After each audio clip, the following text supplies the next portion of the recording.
சித்திந்திரப்பட்டி செல்லப்பா. நான் முன்னாள் கபடி வீரர். 10-30 பையன்கள் பயிற்சி கொடுத்துட்டு தான் இருக்கிறேன்.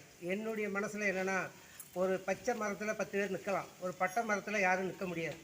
இது வந்து நம்ம தேவேந்திர வளங்களை ஏறும் போரும் நம்மளுடைய குலத்தொழில். நம்ம நாட்டுக்கே உணவு கொடுத்தவங்க. நம்ம பிள்ளைகள் அடுத்தவங்க கையேந்தக்கூடாதுன்னு சொல்லி நம்ம சென்னையில் இருக்க எல்லா பிள்ளைகளும் சேர்ந்து அவ்வளோ ஊருக்கும் நிதி திரட்டி வந்து கொடுத்தது நம்ம பிள்ளைகளை ரொம்ப வரவேற்கிறேன். ஏன்னா நம்ம அடுத்தவங்கள்ட்ட கை வாங்கக்கூடாது. நம்மக்கிட்ட கை வாங்கின இப்போ இவங்ககிட்ட இருந்து நம்ம வந்து நாட்டுக்கு உணவு கொடுத்தவங்க வந்து ஒன்றிருந்துட்டு உணவு வாங்கக்கூடாதுன்னு சொல்லி அத்தனை கிராமத்துக்கும் அந்தந்த டயத்தில் எல்லோரும் உதவினாங்க, எல்லோரும் இது பண்ணாங்க. அரசியல்வாதி போகாத இடத்துல நம்ம போய் கொடுத்துருக்கோம் தேவேந்திர பிள்ளைகள். ஏன்னா நம்ம உழைக்கும் இருப்போம். நம்ம வந்து நெல்லை கண்டுபிடிச்சவங்க, உணவு கண்டுபிடிச்சவங்க, உணவுக்காக ஒன்றிய சமுதாயத்தில் கை நீட்டக்கூடாதுன்னு சொல்லி நம்ம தேவேந்திர ரத்த சொந்தங்கள், நம்ம தமிழ் குடிமக்கள் அவ்வளோ உதவி இருக்கிறாங்க. இதில் வந்து ஒரு சில ஊரில் நான் ஆய்வு பண்ணும் போது ஆடு மாடை காட்டி ஊனை விட்டுறவங்களையும் தண்ணியில் அடிச்சுட்டு போயிருக்கு. அதான் எனக்கு பெரிய மனவேதனை. மற்றவங்களாம் தப்பிச்சு ஓடி இருக்காங்க, ஊனை விட்றவங்க தப்பிக்க முடியல. அவங்களும் ஆடோட மாடோட கொண்டு போயிருக்கு. எந்த மணலில் எங்கே பாடி இருக்குன்னு தெரியல. அதுக்கு தான் மத்திய அரசு நம்மளுடைய இது முதலமைச்சர் இணைஞ்சிருக்காரு. நடமாடும் பிண எரிப்பு குழுவை கொண்டு வந்தது அந்த சூழ்ச்சியை மறைக்கிறதுக்கு தான் கொண்டு வந்துருக்குறாங்க. நீங்கள் எல்லாரும் நினைக்கலாம், ஏகப்பட்ட இடத்துல வந்து மனித உடலில் எரிக்கிறதுக்கு இருக்குது. அந்த நடமாடும் எரிப்பு கொண்டு வந்தது நம்மளுடைய வரலாறை அழிக்கிறதுக்கு எத்தனை பேர் செத்துருக்காங்க வைக்கிறது இது பண்ணதுக்கு தான் கொண்டு வந்துருக்குறாங்க.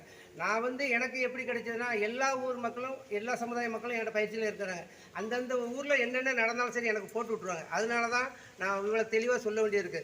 நிறைய ஊரில் வந்து ஊனை விட்டுறவங்கள பெரும்பாலும் இந்த திருப்போட காளி அது ஒரு சில இடத்துல இருப்பாங்க மேட்டு பகுதியில். மற்றவங்களுக்குலாம் தாம்பரம் ஆற்றுல இருந்தவங்க ஃபுல்லாமே காற்றோடு அரிக்கப்பட்டது தான். மாடோட ஆடோட போனவங்க தான் அவங்க.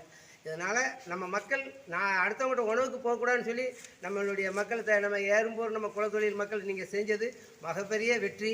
மற்றவங்களுக்கு வந்து ஒரு இது இந்த பேரொழி இல்லைன்னா நம்ம இந்த விழிப்புணர்ச்சி வந்திருக்காது. அதையும் சொல்லணும். ஏன்னா நம்ம வந்து ஒரு நம்ம குடும்பத்துக்கு தானே வரல, அடுத்த குடும்பம் தான் நம்ம நினச்சோம். இன்றைக்கி அப்படி கிடையாது.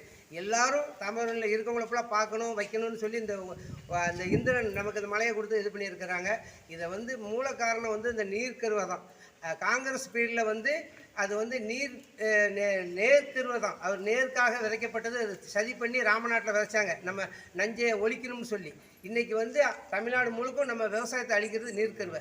ரெண்டாவது வந்து இவர் ஆட்சியில் வந்து இப்போ வந்து என்னென்னா ஃபுல்லாக கோட்டர் பாட்டில் போட்டு அவ்வளவும் நொறுங்கி 10 காட்டில் பொம்பளையால் நடக்கூட முடியலை.